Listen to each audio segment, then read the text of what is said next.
Hope your hump day is off to a great start. Good folks, good people of Earth. Welcome to episode 22. That's right, 22 of the PWBA Podcast. I am Emil Williams Jr. and as always, pleased to be joined by my main man, Aaron Ron Smith. And Aaron got a good show ahead. Looking forward to it. We've got not only a great guest, but a potential additional guest for a little bit of the conversation as well. Don't want to give too much away. Most people know at this point we're certainly going to talk to Maria José Rodriguez. We'll keep the secretive guest a secret for another few minutes or so and get into some good storytelling to open up the conversation. But first and foremost, how are you doing? I'm doing well, Emil. Thank you for asking. Last night, I spent 3+ hours of my time away from work watching a bowling ball fantasy draft, courtesy of our good friend Mike Flanagan and Inside Bowling. So I thought it was a very cool thing for the bowling industry. Just got a lot of great folks together, a lot of great minds, a lot of folks I actually didn't know very much about. So it was really a great learning experience. They picked 64 bowling balls. There were sentimental bowling balls. There were historical bowling balls. It was just about bowling balls. So all that was very cool. So I suggest you go check it out on Mike's page, Inside Bowling, YouTube or Facebook. My only discrepancy is that none of them picked the original Track Triton Heat. So that was the one that hurt the most, but they got everything else I was kind of looking for. So I appreciate that. So Emil, what is your number one pick and how are you doing? I'm doing well. I tried to tune in a little bit. It was during dinner time, so not much opportunity. But when I did try to tune in, it was just after the first pick. I saw the Blue Hammer, and then Tom Clark was having some technical difficulty. So Tom, you messed up my viewing situation, my man. We're gonna have to talk to you about that. If I had the first pick, I would probably have to go hard original Black Widow. Probably have to go hard on that. Close second, this is just me personally, would be probably Ultimate Inferno. I don't know if I'd take that as the first pick. I'd still probably go original Black Widow, though. I will tell you, Larry Lichtenstein, USBC and PBA Hall of Famer, picked the Widow in the 5th round. Okay. So that's where that landed. So that 5th round was like our prime time, like that late 2000s, mid 2000s. That's when we were young bucks out there, as they say. Yeah. So that was kind of our time to shine out there as far as bowling balls were concerned. So, I mean, if we had to go earlier, and obviously from a personal perspective, I'd give strong consideration for like a teal Rhino Pro. That was an early selection. I think that came in the 3rd round. I think that actually went to a USBC executive. Oh no, that was the pick after Chad's. That went to the Orfs in Missouri. So. But it was a very cool show, a lot of great history. So I enjoyed watching that for 3 hours, which when I came to it at the end, because it was kind of surprising, kind of flew by. But shout out to those guys for putting together something cool for the bowling industry. Nicely done all around. Shout out to Mike and Matt and everybody who was involved in that. And for, now more history, if you will, in bowling balls, of course. We're going to talk a little bit about that with our next guests, bowling balls included. But we'll start with an opening shot, as we always do on the PWBA podcast, if you are watching, and learn a little more about who our next guest is. Dave Kelly Shannon with you. This is from the 2019 Pepsi PWBA on CBS Sports Network. Louisville Open next week, opening match. Hartford last week, and Shannon won again her 11th tour title. Looking for the front four. It's going to be perfect. Wow. That's pretty good.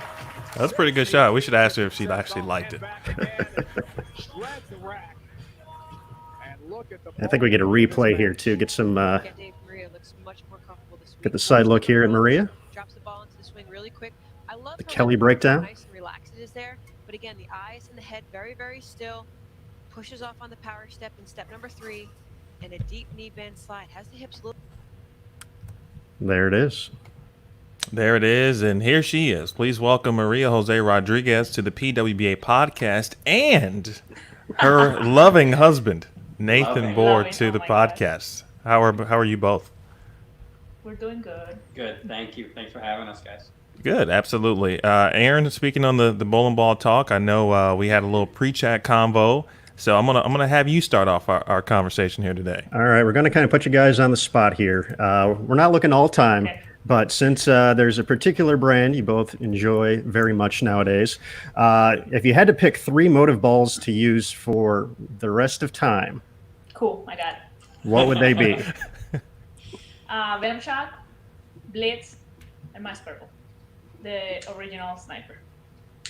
All right, That- Nate. Will that count? Mass Purple count? It's kind of cheating. Okay, so I'll use the recoil. I can survive with those 3. You can survive with those, yeah. I guess mine would be the Blitz, tank Blitz right now. Man, I don't want mine to be exactly the same as yours. I mean, you are married, so. Oh man, yeah.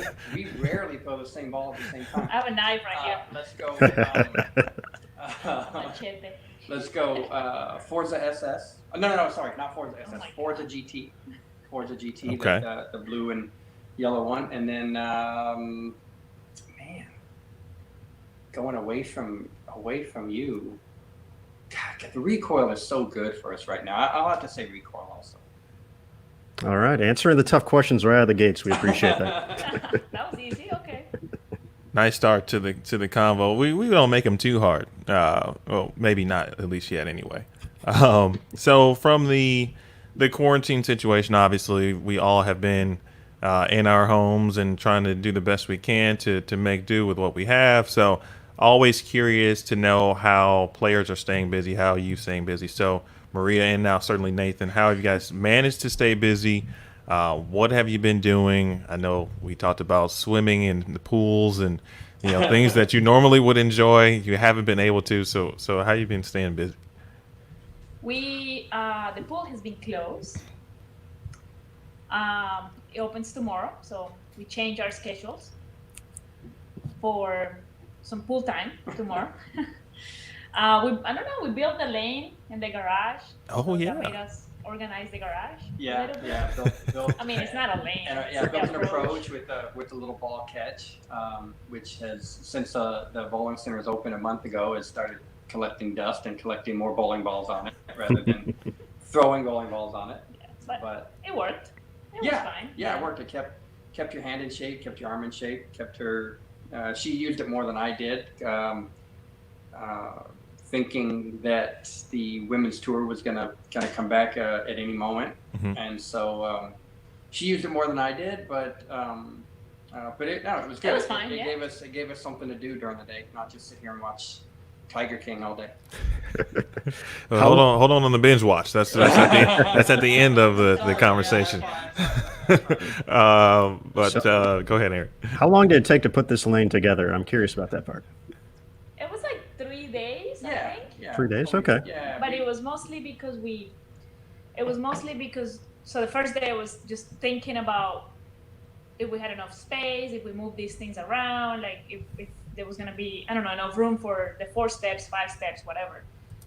And then we went to Lowe's trying to figure out what kind of laminate or wood or what do we want. We brought our shoe to Lowe's. That's important. That's very important. We did. It was Orange Hill approved, so it was great. And then we built it, and then we needed kind of more wood.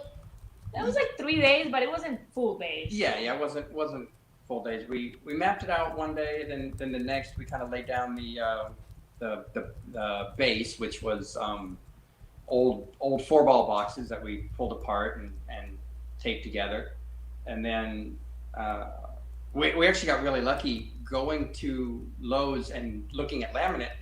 The best one for bowling was actually the cheapest. Because the new expensive laminate, it has more of a texture on it, more of a feel like real wood, I guess is what they're getting at, and the cheap stuff, the 50 cents a piece stuff that we ended up getting, felt just like an approach. That was perfect. So it was great. I think all together, including the Gorilla Tape that we bought, we were probably out less than $50 for the lane.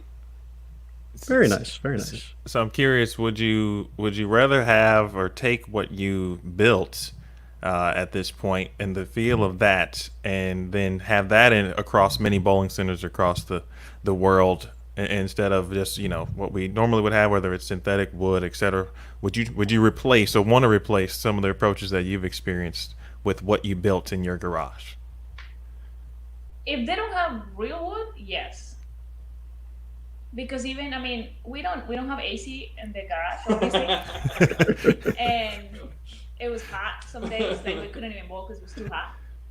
And when it was cold, like the approach didn't change. The temperature didn't make any difference, and that's the biggest issue when we go to some places.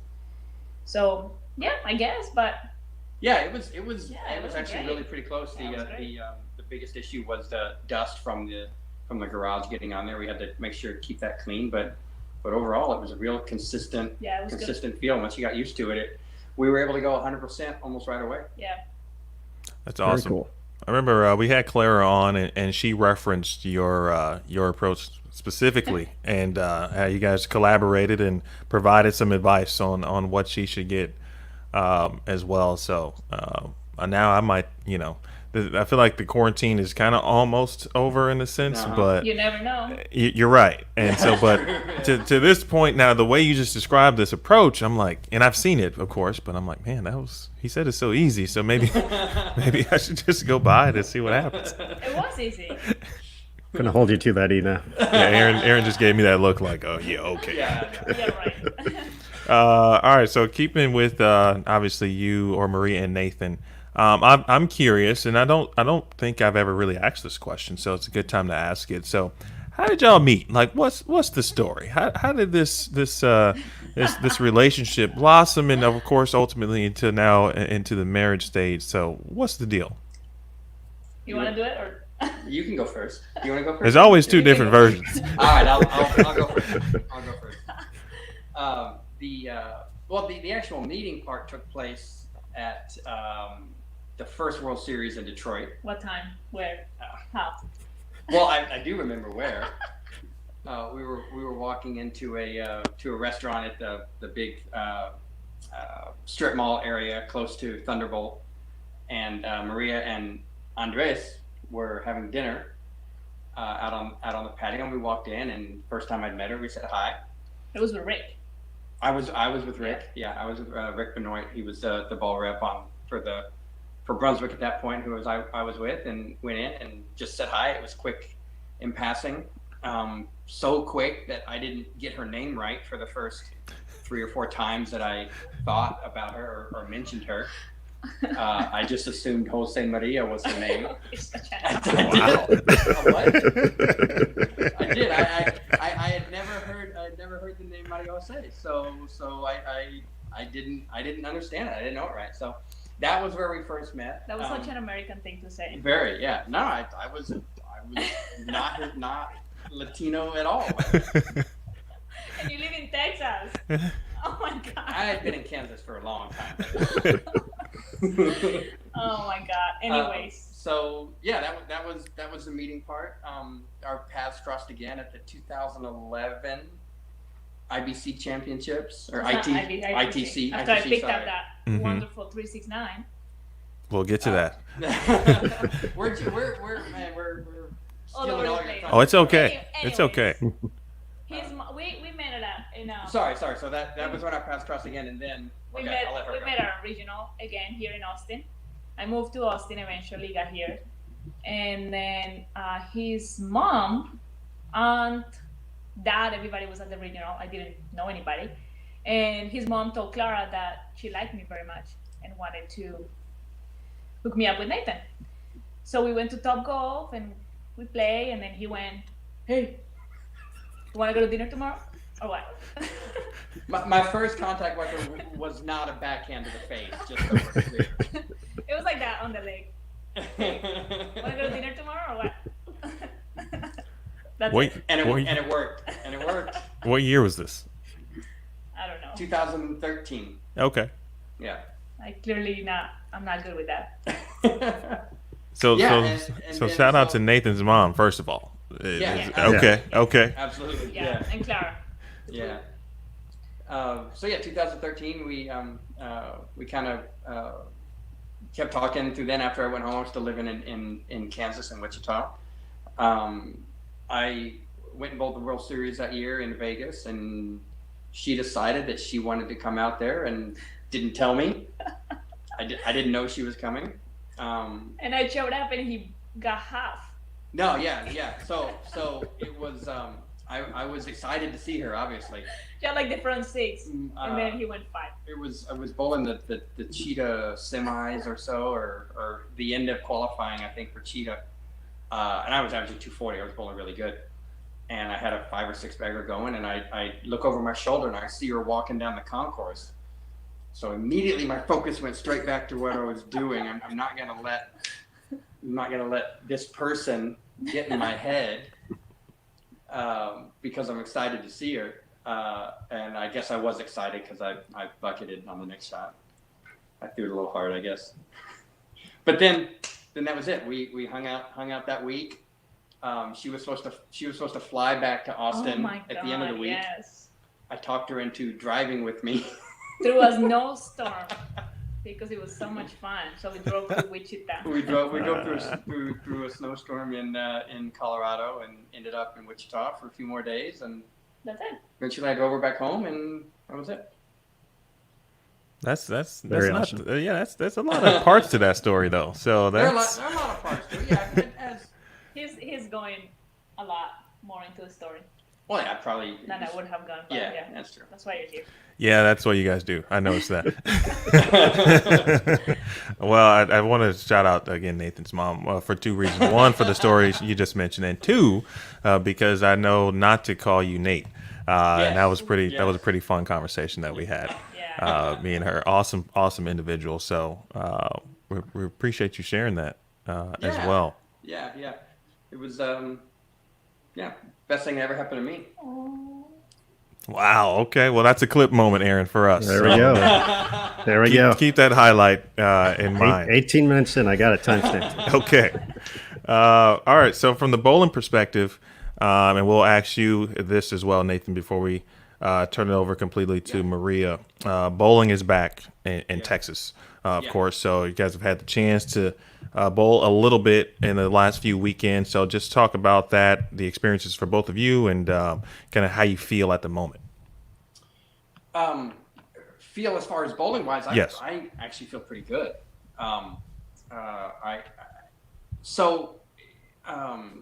The last 4 or 5 years being out on tour with her, my bowling has been a bunch of starting and stopping. Right, I'll practice for a couple weeks, bowl a couple tournaments, and then I won't bowl again for won't bowl competitively again for another 3 months or so. And so the opportunity to be able to actually compete week to week, practice, get in a rhythm, my game feels really good right now. So as evidenced by the fact that Been winning little tournaments. I managed to win a couple tournaments this weekend. So I wouldn't trade any of that though. I would trade all of that though for her to be able to compete every week. The stage is so much bigger. Her skills are much more impressive than mine. When she gets to compete, when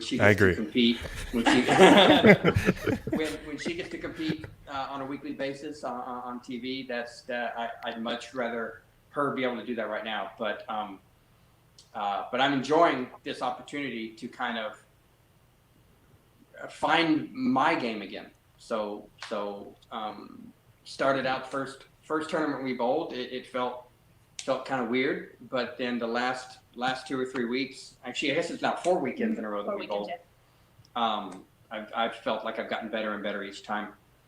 That being said, the first time we came back and bowled, we were kind of leery about bowling a tournament again, because that was, like I said, that was a month ago. Things had just opened again. Yeah. And there was no social distancing at this tournament. I mean, you stayed away from as many people as you could, but there were 4 on a pair. There were people watching. So you got thrown back into somewhat normalcy right away. And it was a little jarring at first for me. I don't know about for you. Not really. No. I mean, I don't know. I was a little nervous on what was gonna happen, what the social distancing was gonna be, what, like, all these different things, and people just made it seem so normal and, seeing friends. It was, I don't know, it brought me back to like, oh, this is normal. This is another tournament. Okay, Right. cool. So, I mean, I didn't feel unsafe. There was not a lot of spectators, so I didn't really feel unsafe. Mm-hmm. I was just kind of waiting to see what the next 2 weeks was like, what was going to happen, if somebody was going to be positive, if something was going to, happen. And Sure. I mean, thankfully, nothing has happened, and we've seen the same people over and over again. But Right. Yeah. I mean, yeah, it's just you're bowling with the same people week after week, and so you can notice if somebody, oh, hey, they were supposed to be here, they're not, what happened, kind of thing. But no, I remember having a conversation on the way home from that first weekend. I wonder what this is going to be like next week. yeah. Like, are we going to see a cluster from these bowling tournaments, a cluster of infections, and we haven't so far. I guess that's lucky. Yeah. But it just kind of reaffirms the fact that maybe it wasn't too early Sure. to come back. And I mean, social distancing is obviously hard when you have so many people, and obviously the tournaments are selling out because everybody misses it so much. But if you don't want to high five anybody, you don't high five. If you don't want to say hi to somebody, you just don't. And It's an excuse to be antisocial, which Yeah. which we love. and there's enough room for you to like sit back or do this or whatever. So I don't know. It didn't make me feel unsafe or not wanting to do it. So Last question about the bowling part. I think I texted you, Maria, just when I think when you first bowled an event, and you basically said it was nothing to really talk about at that point from the performance perspective. So have you gotten better? You feel better as well as the weeks kept going on? I don't know. It's kind of weird. Like I bowled the tournament and I felt awful. My timing was awful. Like everything was bad. Like, I mean, I practice so much. I don't practice for a day and I feel like I'm already out of shape. Mm-hmm. And then I didn't bowl the second weekend because I'm like, I don't want to. I want to get more frustrated. And then the following week we practiced, I think the first day, and then on Monday, and then we got the PWBA call saying that it was canceled. So I said, you know what am I practicing for? Who cares? And I went and bowled the tournament during that weekend, but I was just like, this is for fun. We're gonna have fun. It was a trios tournament. I was bowling with friends. I'm like, who cares? And I actually felt fine. I'm like, I just want to have fun again, and not worrying about we have a tour or not. Just trying to come back to, I don't know, to feel that. Not, I don't want to say motivation, but like the happiness that bowling brings me, I guess. Mm-hmm. And then the week after, so last week, I still don't feel like practicing. I mean, I don't even practice today. I didn't. I don't know why. I'm gonna sound super bad and super weird, but I really don't care right now. And I do care about bowling the tournaments and the weekend. I think it's fun. I think it's cool. We're bowling league on Thursday, so it's fun. But other than practicing and getting ready, I think is more of a mental break that we need, that I need. Maybe a lot more people will understand. I don't know. Mm-hmm. Like the quarantine break was more like a forced break. I was forced to be on a break, and I'm like, oh, yeah, cool. And now I think it's more of a mental break. I think it hit me really hard that the tour is canceled. I didn't want to accept it, but it did. And maybe I just need, some time to get back on it. I don't know. And Almost I don't heal know. in a sense as well. Yeah. And like finding out all these people that actually practiced during quarantine and they were lucky enough to do it.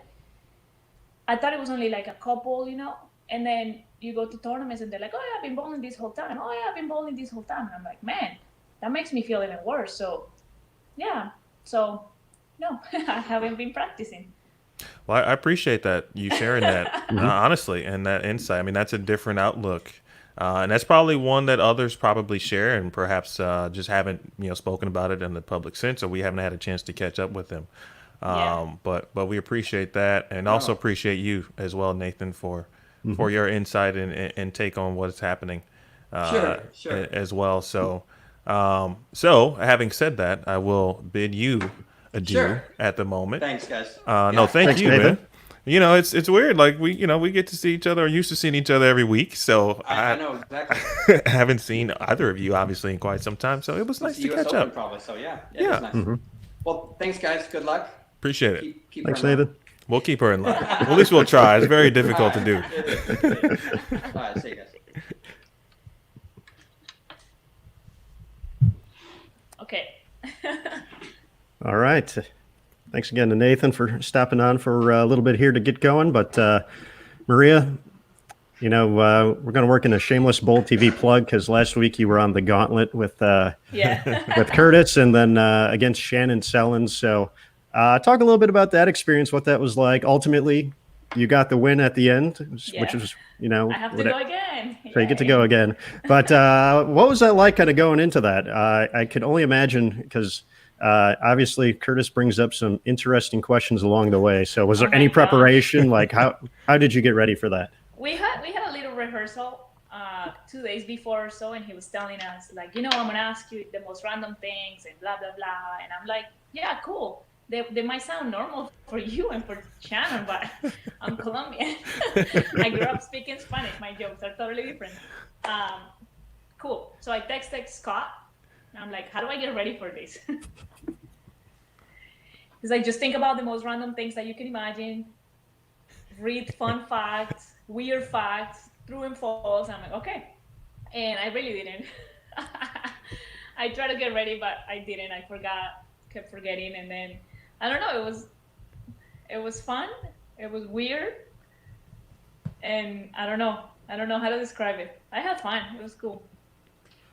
It was definitely fun to watch that show on Fridays here on Bold TV, 4 p.m. Eastern.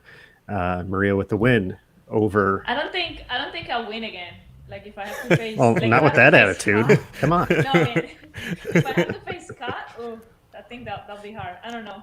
That show, because Curtis and now Daniel with some behind the scenes work doing a great job. It sounds like you will never kind of fully understand the experience unless you are a part of it or are involved in it. Yeah. And so I think Aaron, we might have to make a guest appearance, perhaps. I think so. It's just just hard me to against explain. Aaron in the Gauntlet. I think that's what we'll have to do. I could get down for that. We should do that. I'll watch it. All right, so We know a guy. We can make that happen. I know Aaron had some specific items to talk about regarding the 2019 Women's Championships. And I think we've got some media pulled up, right, Aaron? Yeah, we got a few photos to share for this, but I believe last September, the World Bowling Women's Championships in Las Vegas was a huge event for you. 5 medals, I believe, a bronze in doubles, silver in trios and masters, and then the gold in all events and the all-important team event, and the first gold in the team event for Colombia as well. So, obviously team event is what everyone is looking forward to, but you were in such a great rhythm the entire week. For you going into that event, what were, when did you know you were going to have a good week? I didn't. All right. I mean, you always go with the same goal in mind. I feel like I sound so cliche, but you go to Worlds and you know you want to win one day. I mean, I've been going to Worlds for quite some time now.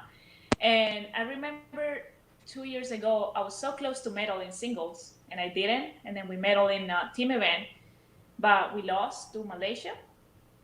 So frustrated. So everybody wants to win. It was a different feeling. We worked things out different this last year. It was more of a respect for each other, more of a not making you do things, not making you like, you have to be here at this time, you have to be here at this time. Like we all know how responsible, how disciplined we are. We all trusted each other, respect each other, and just say, you know what, we're gonna do what we do best, and it's just bowl. The first day I missed again the medal, the 10th frame, and I think it was an eye-opening of, I can't let this happen again. Like I worked so hard all this time for one frame to define myself. And I think that helped a little bit. If I would have medaled in singles, maybe I would have that medal in the other events, or would have not had the week that we had. Mm-hmm. So I don't know. I was just taking it one day at a time, and we were having so much fun. Like doubles was this way. Oh, okay, this is cool. Trios is gonna be this way. Oh, okay, that's cool. Like normally on a team, you're like, oh, why is the trio like this? Why are the doubles like this? Why is the team gonna be these 5 and not these 5? And we never had any issues, any comments, anything, and that's abnormal. Like that never happens. So I think it was meant to be, I don't know, the stars aligned, the moon, the sun, everything was just like, here you go. Now, with the team event, when you get to the semifinals, you guys beat Team USA to advance to take on Sweden. And, you talked about the 10th frame, earlier, kind of costing you. And you almost experienced that the first game of the title match, had the washout, I believe, which gave Sweden an opportunity to take the win and steal it away. They didn't, but you got up 2 games later, having basically to strike to lock it up. And, you went up there, Roe had struck, Clara had struck before that to set you up, and you got the job done. What was it like performing in that moment, knowing the team, the country, just everyone, and, basically must-strike situation? I don't know. I didn't even remember I washed out. Thanks for reminding me, though. Anytime. That's what we do here. I don't know. I remember I needed to strike. Clara ring 10 so many times. I felt like we bowled 6 games and she ring 10 every single game. So she finally struck, and it was like literally like they're gonna fall. Like if this is meant to be, they're gonna fall. Don't worry. And then they finally fall. It finally failed attempting that. I'm like, okay, this is it. Just go and throw a good shot. I don't know. It was weird. It was different. It's a different feeling. We always think. So many things go through our minds, and I think nothing went through my mind, and that's why I maybe made a good shot. I wasn't even. If I thought about the team, the people, everybody watching, I don't know. I think it would have been 9, maybe. I don't know. I really wasn't thinking about anything. Just make a good shot. We got some reaction photos from that moment as well, so we'll share those to get to the gold. Oh my gosh. That one was cool. We got one more in that similar, potentially slightly, a little bit more intensity.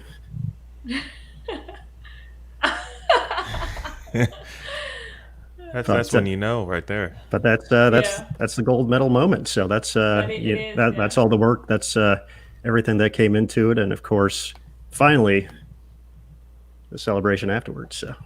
Yeah.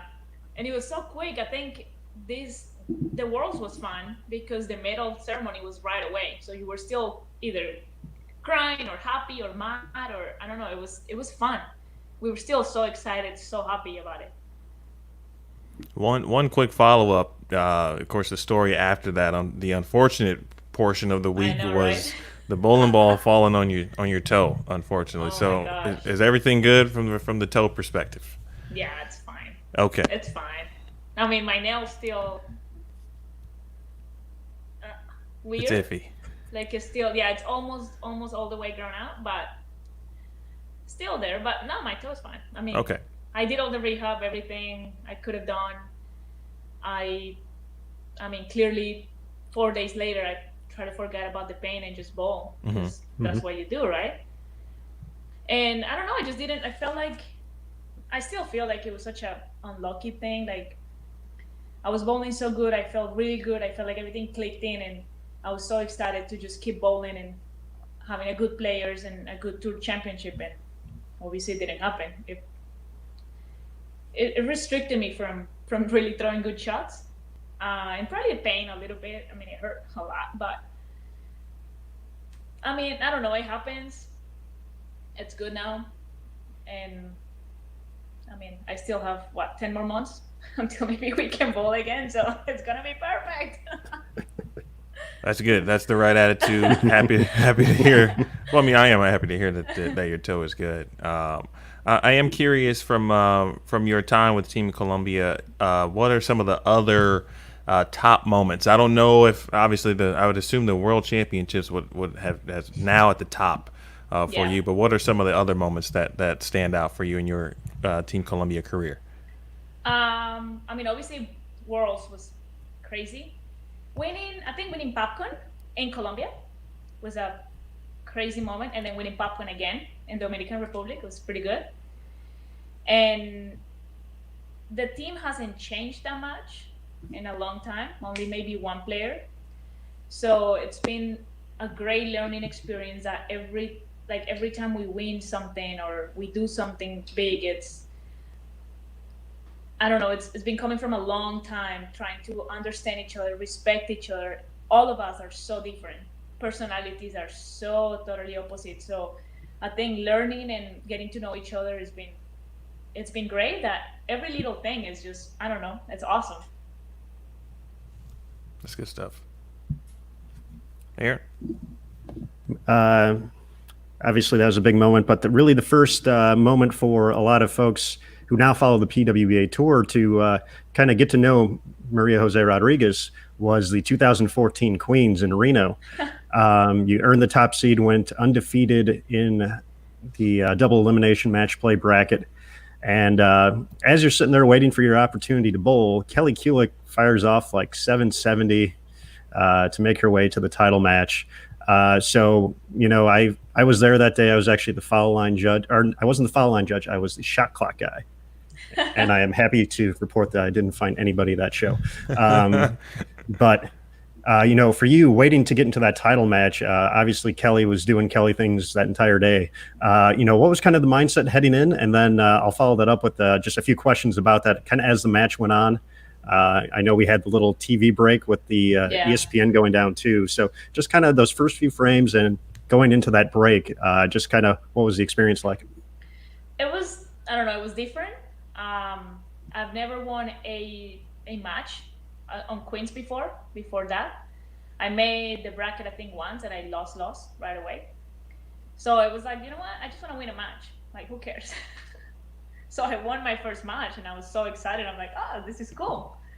And then you get to bowl again, and I won again. And I'm like, oh, now you get a break. Like, what is this like? And then I get to bowl like the next day. I'm like, never made it this far on a Queens before.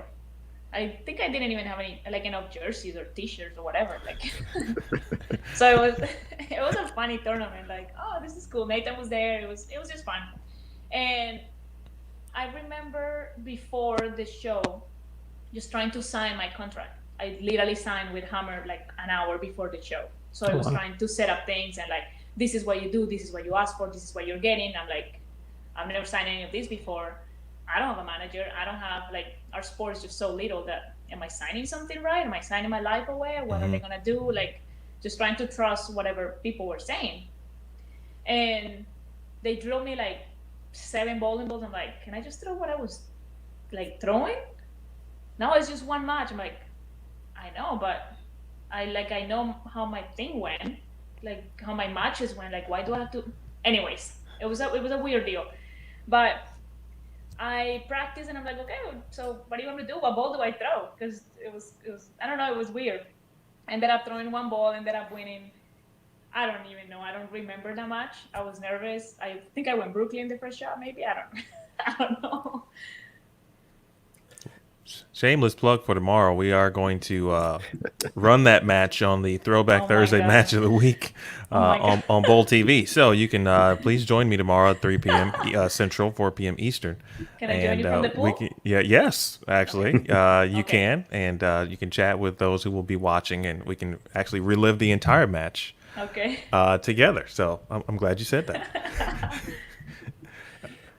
You know, that match, you know, was probably a big learning experience, though. I feel for a young player. You know, you had the opportunity to shut out, you left the bucket, weren't unable to pick it up, but you still had done enough throughout the course of the match to take the lead and put the pressure on Kelly. You know, one of the toughest spots in sports is, you know, having to wait to see if your opponent is able to get past you. You know, what were, you know, that moment, obviously, you know, I'm sure that, you know, from being, you know, scared, she's got the opportunity, she's Kelly Kulick, to, oh my gosh, I won this thing. But what were some of your big takeaways just from that moment, having to kind of sit through that? You know what? I was just so happy. I'm going to sound, again, like another bowler, but I was just so happy to be there. Like, I was the top seed. I'm like, when am I going to do this again? I've never won a match at the Queens before, and I made it to the TV. Wow, this is great. Who cares? I mean, if I win or I lose, I'm winning. I'm learning a lot.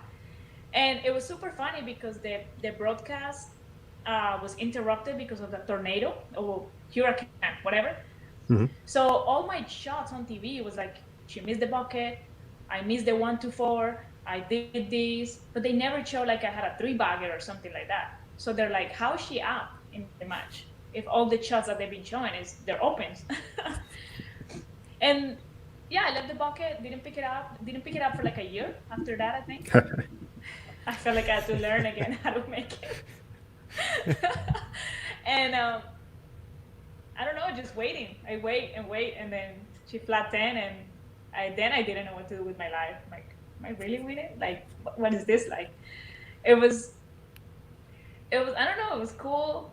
I don't remember, like, I really don't remember much. I was in a zone, just ball. Remember talking to Rick, saying like time on TV goes by really fast. Just try to enjoy every single shot and make the time last the longer that you can, because it really goes by fast, and it really goes by fast. I'm like, oh, already in the 10 frame, cool, and I open, okay, cool, and then, oh, you won, okay, now you have to talk. I'm like, what am I gonna say? It's been a learning experience. That is a full range of emotions. That's how it was. That's how my mind goes. We got some video of that. Gosh. We don't have any video. Okay. Well, as you said, it's a great lead-in, a great teaser to tomorrow. Just double checking. We do have some video coming up, though, of the next event. We're going to kind of dive into the 2018 Tour Championship, which, it's kind of funny you mentioned that you hadn't won a match in Queens yet. Such a deja vu, right? That you hadn't done that at the Tour Champ yet. You don't like brackets. I guess. But, more crazy weather scenarios for us. So this is what we need to find for you every week. Everything was the same. I'm like, what is really happening? Am I going to win this tournament or what? And before the show, I'm like, I made it to the second day. Wow, I won a game. I won a game. Right, not even a match. And a now game. I'm racing Kelly in the final. Yeah. And then, she needs to strike the win. Great. She flats 10. I'm like, oh my God, it's the whole thing. And then I saw her at the bar, and she's like, I'll break your leg next time. Okay. And then she bought me beer. We're good. Wow, okay. That's fantastic. We should just move on to the next subject. I covered everything.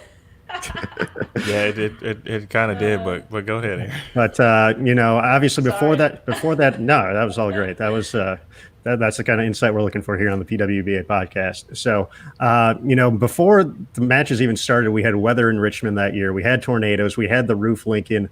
All this stuff was kind of happening. So your matches ended up getting pushed back to the second day. Yeah, so I So- already so made you- it to the second day. So this is true. Yeah, But I'm already by default, celebrating. you got there. But you Yeah. got there. Yeah. So the only way to make TV was bowling or winning 3 matches, best of 5. Of course, they all go to 5. I bought every game possible. I think I even tied a game or so. It was a lot of bowling, and I bought extra frames. and you catch DZ to make it to TV. And Yeah. I think, from Emil and I kind of watching that, like she probably, from our vantage point, she probably had the best ball reaction out of anyone in any match so far through that point, through the folks who were bowling. And you Yeah. fall on 0-2. But but I always do. because you like more I mean, games. Yeah. No, because it was fresh. I mean, and I don't even worry about it anymore. I mean, if I'm down 0-2, I mean, yeah, the possibilities to lose are probably higher, but the possibilities that my ball reaction is going to get better, a little higher. See, I like that. That's So- that's some confidence in that. I mean, yeah, it doesn't, I mean, I don't want to sound cocky or anything, but those are the things that you learn in life. I mean, I don't throw it straight. My strength is not, or it was not fresh. I mean, I still don't call myself a super powerful fresh bowler. Like the higher I make it, the more opportunities I have to actually win, because I don't have to bowl in fresh lanes. Mhm. So, no, I remember, you know what? I remember my thought obviously going on, like the possibilities of my ball reaction getting better are going to be higher. I mean, I don't have anything to worry about. I'm giving my all every single frame. It's not like I'm losing on purpose. And I remember the roof started leaking again. And Diana is like, oh, I don't care, I want to keep bowling. And I'm like, dude, we might fall. Like, what the heck? She's like, I don't care. So they sat someone like to be the judge of the licking. So we didn't have a foul line judge, but we had a licking judge. And it was funny because he had to sit there for 5 games, and I mean, I don't know what else you want me to say. I don't remember the judge. Like I'm trying to think about that now. I know who it was. Think about now. I'm gonna have to go back. Continue here, but that's in my head now. But that was such a great match to make it to TV. You had, like I said, the adversity of just going through 5, and obviously, as you kind of mentioned, that's where your strengths kick in. So you get more comfortable in those situations. But we have the just the 10th frame as you wrapped it up here against Diana. Against Make TV. So I remember this. So we got those. We got some great Emil Williams Jr. On the call here as well. So we'll. Did I need to strike or something? You needed a mark, I believe, just to seal the deal up. Cool. No. And bang. Nice. I was mad. Wow. I'm going to leave this on for the next shot because Emil gets even more excited here. So I don't remember this actually. So I probably 7-10 in the second, right? Because that's my life. No 7-10. When I need it. In the second frame, no? I think that was. That might have been 3-10. Maybe. I don't know. I watched it last lanes, night, but I think I flat 10 here. If I miss left, I flat 10. You needed to send the right in this lane. Rodriguez Oh, due no. for TV. Bang! And Maria José Rodriguez is on Ooh. to the TV finals. PWBA. I went hard right there. Championship. yes, you did. But it was Cool. appreciated. So obviously that led to TV. And as you mentioned, making it against Kelly in the title match. And you mentioned when we talked afterwards for the post-game interview, bowling so many matches on 1 and 2 there ended up really benefiting you, just knowing kind of how the lane broke down. And one thing probably a lot of folks didn't realize, you were throwing 2 different balls during that show. Yeah, I think I threw 3 during the whole TV show. Because I found a picture and it was 3 balls. But I learned a lot. Obviously, I bowled so many games and it was crazy. I mean, I learned a lot 1 and 2 what was happening, and that's where I bowled most of my matches too. And then we came back the next year and I'm like, oh, the same lanes, I know how they work, but I have a broken toe. Well, the good news in 18 is that after you finished up, you didn't have a broken toe. Because we did a lot of walking the next few days after that for kind of the experience of being part of the NASCAR race. So we'll transition to that. Got some of the highlights from being part of the crew for the Go Bowling 250, the Federated Auto Parts 400, I believe. So Emil and I followed. I believe it was you, Brianna, Liz, and Shannon around for that day. And I will admit, by the time we got back up to the booth at the very end, I was ready to call it a day, It was pretty a week, exhausting. a year. It was fun. But it was super fun though. So we got some of the race highlights here, and we'll talk a little bit more about that in a sec. But that was the coolest part. now, before we start this, you know what? I'm going to stop it. So just to describe what I see in this situation, okay? Professional Women's Bowling Association. Oh my God. All right, it's coming up. I know. You threw it right at me, Maria. I was terrified. I had a plan. She saw me, threw it right at me. I honestly had no idea what to do, if I should try to catch it or if I should keep the phone going. I was literally terrified. I had no idea. There's so many people right there. But that was awesome. As you can see, I kept taping here. That was awesome. I remember talking to Maria prior to going out, and she was very excited. Like, I know, I want your high five. And then, Dale Jr. stiffed you, so we're still against Dale Jr. for that. So any cars he's supporting, we're not supporting the Dale Jr. cars. But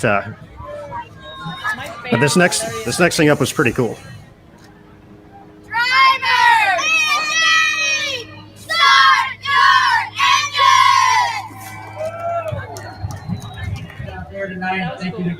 finally the trophy presentation. Maria José Rodriguez, the 2018 PWBA Tour champion, who won it right here at Richmond on Wednesday night, won the Tour championship to present this wonderful trophy. Oh, I hate listening to myself. Okay. Like, how much fun was this just overall? Like, the entire experience It was so that much week? fun. There was a Gatorade fight. That was pretty cool too. Because Dennis was like, you know what? And I didn't know why. And the whole team just celebrated. I don't know if it was Gatorade. I'm probably making somebody look bad here, but they just opened so many bottles and threw it at everybody. I mean, we were not soaked, but yeah, it was pretty fun. I didn't care. I'm like, who knows if I'm going to win this thing again? Who knows if, they're going to want to have us next year? Who knows if so many things go through my mind that I just enjoy the best. It was amazing. It was a super cool experience. I got to meet Cole Custer. Mm-hmm. That was pretty cool. I'm now a super big fan, even though he's not doing great, but it's okay. So it sounds like you've been following NASCAR since, at least since that point. I mean, there's a little bit as well. But no, I am following. We've been following not only this year, but last year, and that's what's up. I can also say I can, and Daniel will be happy to know this as well. But I keep at least one eye on NASCAR as well, especially after the experiences that we've been afforded through the tour. So yeah, it makes you more aware of it, and it makes you, a real fan, I guess. But it's been fun. We've been watching all the races. That's what's up. Very cool. Very cool. Fun week for sure. It was, yeah. So as we get towards the end, and we're about what? We've probably got 10 minutes left or so, and we usually have some space for questions from fans, and I see a couple, and I'll try to get to those at some point. If you have a question for Maria, go ahead and drop it now. We'll try to get to those before we end the show. But we do want to get to your amazing collegiate career at Maryland Eastern Shore, and going back to just the start of your career, but mainly the selection process. Like, how did you end up at Maryland Eastern Shore? Can you describe that experience for us, and then obviously we'll get into some of the championship portions. I ended up there because of a friend from Colombia, Marta. She bowled for us. She bowled with me too. She got there in the fall of 2007. We were really good friends back from Colombia bowling together. And she was like, you know what? There's a spot on the team. Coach has a scholarship. I showed her some videos. She wants you, blah, blah. And I'm like, cool. I like the idea. When can I come? She's like, you can come in January. And I'm like, yeah, let's do it. So I think that was like October. Started doing all the paperwork and got my visa in December, and then in January I was flying there with her. And as simple as that. I don't speak as much as Nathan, but it was pretty simple. She pretty much took me there, and here I am. Was there any moment we spoke to like Clara, Sandra, for example, of course Sandra from Mexico, Clara from Colombia. They went to Wichita State, and then there was this moment, or where they had to take an English class, for example, prior to. Did you have to do anything like that prior to? I did a little bit of English that year. So like 2007 in the summer, I took like a summer course, summer whatever, and then I just went and wing it. I didn't speak that much, but you make it work. When you want something, you make it work.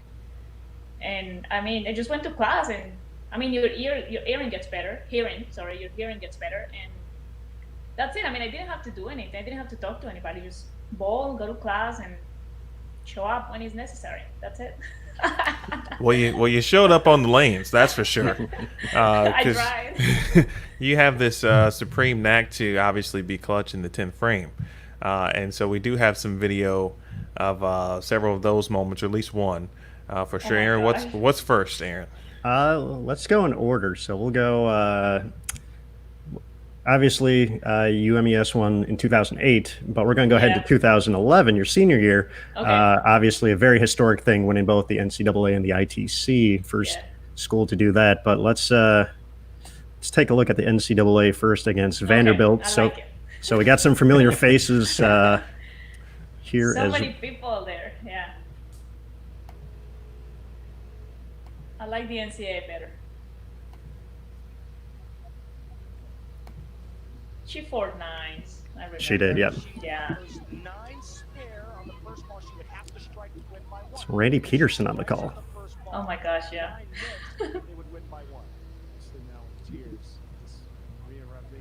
How many times just during the season do you recall just kind of having to step up in the 10th frame? And So many times. Okay. I was on autopilot. I mean, to be honest. And the lanes were not hard. The lanes were easy. So it's just like, oh, okay, one more time. Do I have to strike out? Cool. Okay.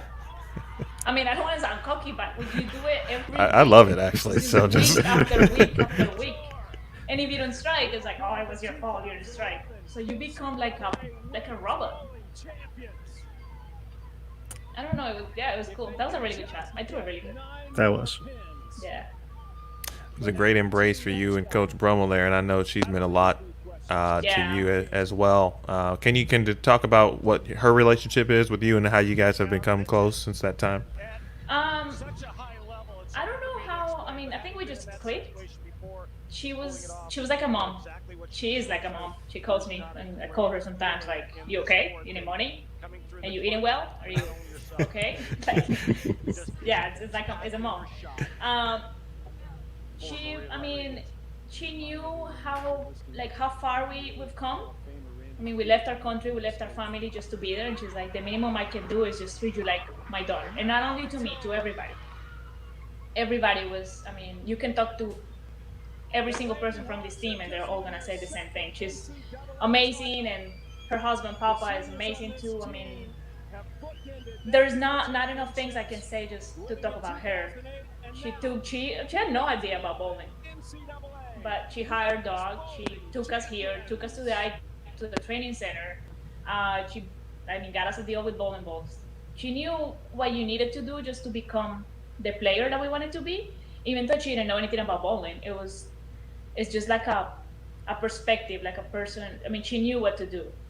So, I mean, her and Doug are the reason why we did everything that we did. And I don't know, I don't even know what else to say. I mean, every time I see Doug, I'm just thankful for everything that they did for me. Same with Coach. I feel the same way every time I see Doug Dukes as well. So Yeah, me too.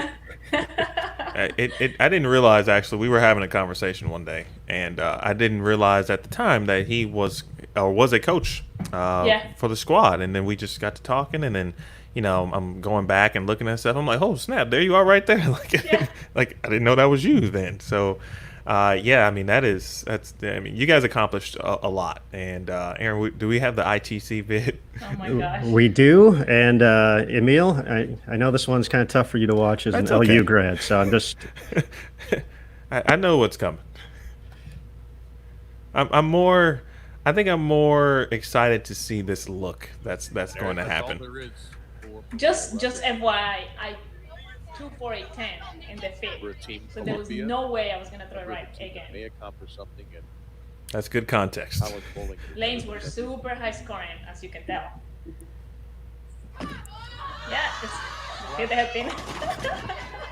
That's what stands between Oh my UMES God. and the national championship. That's first of all, that's just a tough spirit to begin with for anyone, but I think for a right-hander for sure. Yeah, Angie's like, you got it. I'm like, no, I don't know how to pick it up. I did want to ask that. Was she available off the bench there at that point? Or because I know the Dave Lamont mentioned about bringing in a left-hander for the spare. Was that an option? Oh, or no, it was not an option. Okay, so you were shooting this 100%. Yeah. Okay. She was there. It was more like, I told her, I said, what do I need? Like, count, like add real quick, because I'm freaking out. I don't know how to pick it up. Count, like, what do I need? She's like, oh, you need to make it. Now that attempt. Yeah. Or do you ask your anchor to do what anchors do? Oh, yeah, right. There's a lot of good people in that Lindenwood huddle, by the way. Just want to throw that out there. Shout out to LU. Just go ahead and straight with your spare ball. Oh gosh. Oh gosh.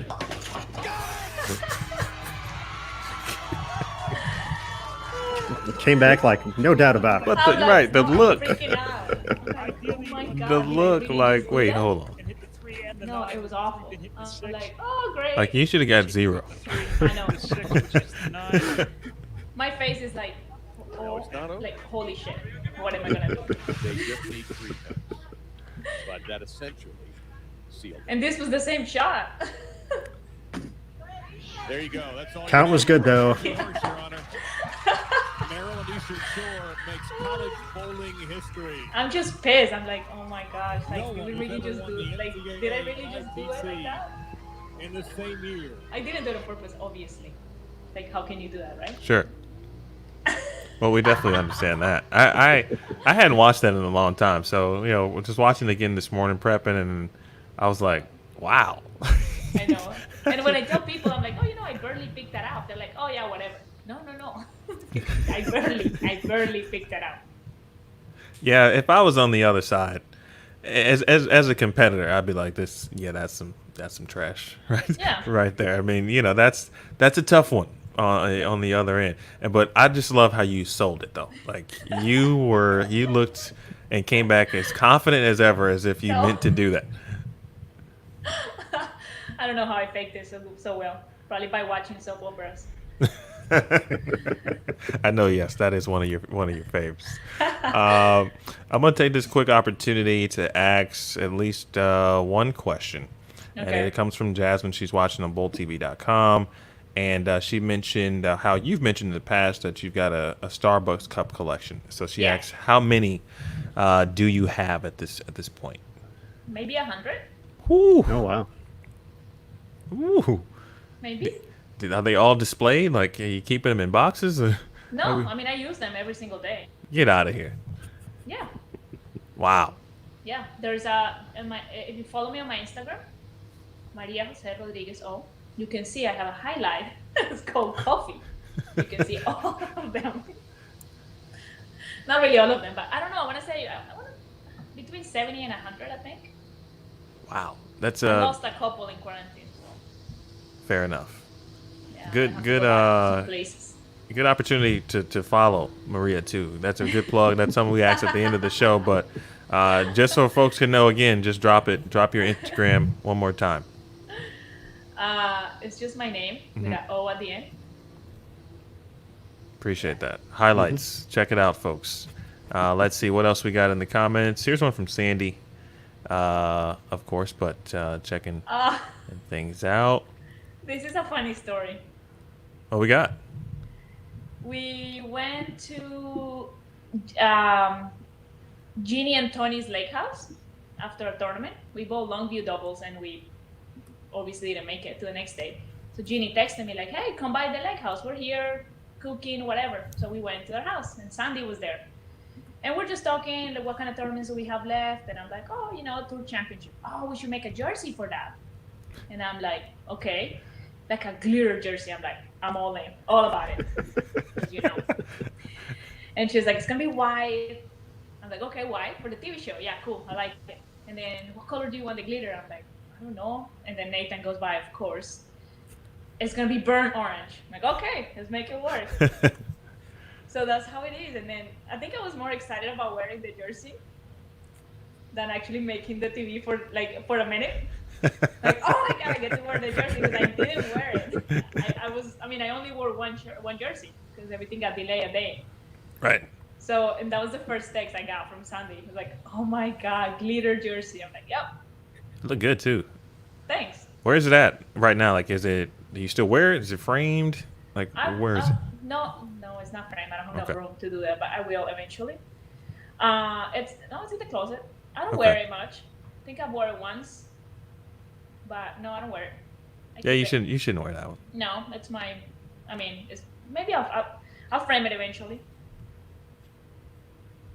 All right, Aaron. I think that was from a question standpoint.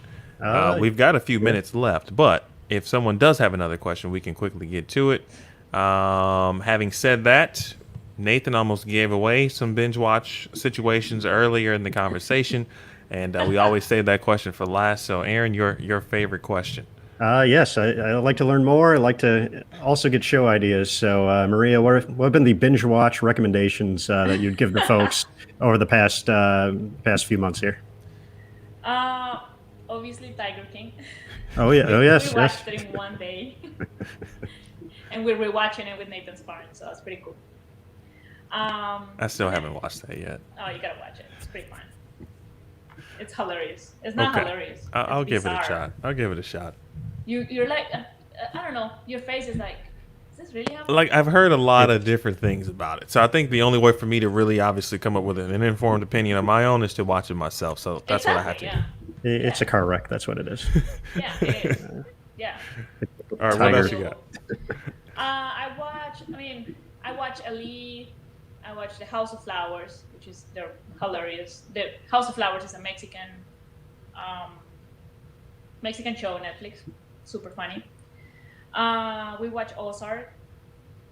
Good show. I don't remember what else. We've been on a non-stop Law and Order SVU. Just trying to catch up on all the episodes. Like from the very beginning, or like you missed last season kind of thing. Oh no, we already watched last season. No. Oh, okay. I think we started like There's a maybe lot of season seasons. 13. Okay. Or so, and we Okay. are on 20 now. Okay. Yeah, we've been watching non-stop, but I don't know what else I've been watching on Netflix or Hulu. Anything. Just I don't know. I'm bad at this. I'm sorry. What soap No operas? worries. Soap opera. Oh my god. Of course I'm watching soap operas. I'm watching two Mexican soap operas. Okay. All right. Because I was gonna say you wouldn't be you if you weren't watching any soap Exactly. operas. All right, just Exactly. checking. Yeah. Aaron, any final thoughts? I think that kind of covers the palette for today. So Maria and Nathan, I'm sure he's not too far away. We definitely appreciate you joining us here on the PWBA podcast, taking some time out, Thank telling you. us some stories.